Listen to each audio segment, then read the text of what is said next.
Amis malouins dans la cour, je vous en ai parlé déjà depuis tout à l'heure. C'est une belle personne qui vient nous voir.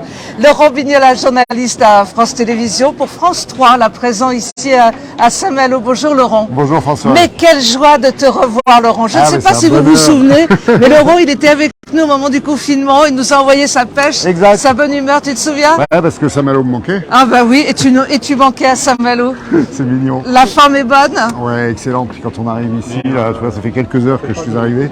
Et à chaque fois, c'est pareil, c'est la même émotion. Et en même temps, le village grandit, l'événement se transforme, mais reste toujours aussi sympa et accueillant. Alors toi qui connais bien Saint-Malo et la route du Rhum, parce que tu viens régulièrement couvrir l'événement, là ça a quand même énormément changé. Ouais. 138 bateaux, c'est démesuré peut-être un peu, non?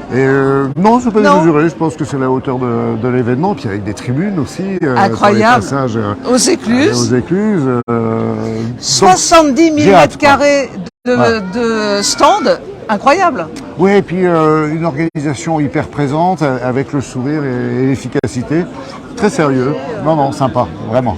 France Télévisions et France 3 en particulier va couvrir l'événement. Qu'est-ce que tu vas nous proposer sur les jours qui viennent? Vu mon âge, on m'envoie voir un peu les anciens.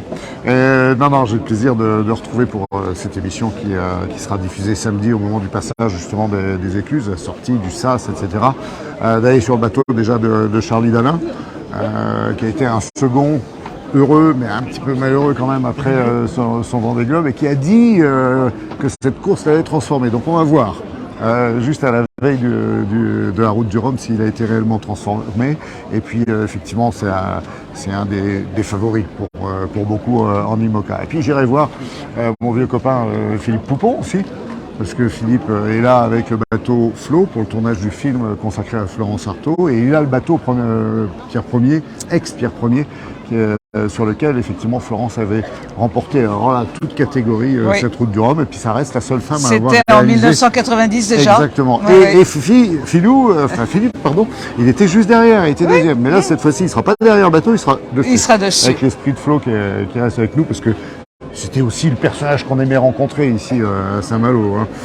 Et puis j'irai voir aussi Francis, parce que Francis Joyon a quand même remporté et battu le record en un peu plus de 7 jours et quelques heures, il y a 4 ans, de cette fameuse route du Rhum. Voilà.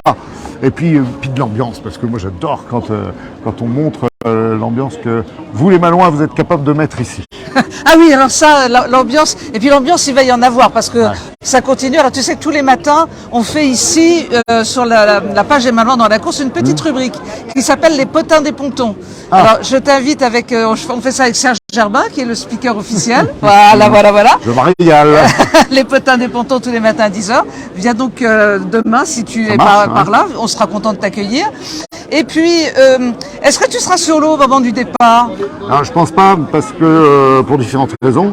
Parce qu'ils m'ont pas demandé de faire rire comme d'habitude pour France 3 ou autre, puisque à chaque fois je suis sollicité pour les départs. Mais c'est vrai que les conditions seront un peu particulières. Ça va taper. Du coup, ils annoncent 30 nœuds de vent quand même. Du coup, ça m'ennuie de ne pas être justement derrière. Oui. Puisqu'il y aura 30 nœuds de vent. 30 nœuds. Donc, c'est vrai que je serais bien allé sur l'eau, ne serait-ce que pour soutenir des copains, des skippers. Antoine Carpentier, qui est peut-être moins connu, qui est en classe 40, mais qui est un gars que je suis parce que d'abord, je m'entends bien. Voilà, avec toute la famille. Il y a des générations et des générations de skippers, n'oublie pas. Comme il y a des générations et des générations de Malouins. Exactement. Un Niçois qui Malouin pense. Il va être encore mieux que nous. Je crois que tu as acquis ton passeport, là, il n'y a pas de problème. C'est pas de problème, on va te le donner. Merci Laurent, merci de venir avec toujours autant de gentillesse et de simplicité vers les Malouins. Ça nous fait un bien énorme et on te souhaite un magnifique séjour parmi nous. C'est gentil et merci de l'accueil. À chaque fois, ça me donne de l'énergie et de la joie. On en a à revendre. Merci. Merci, au revoir.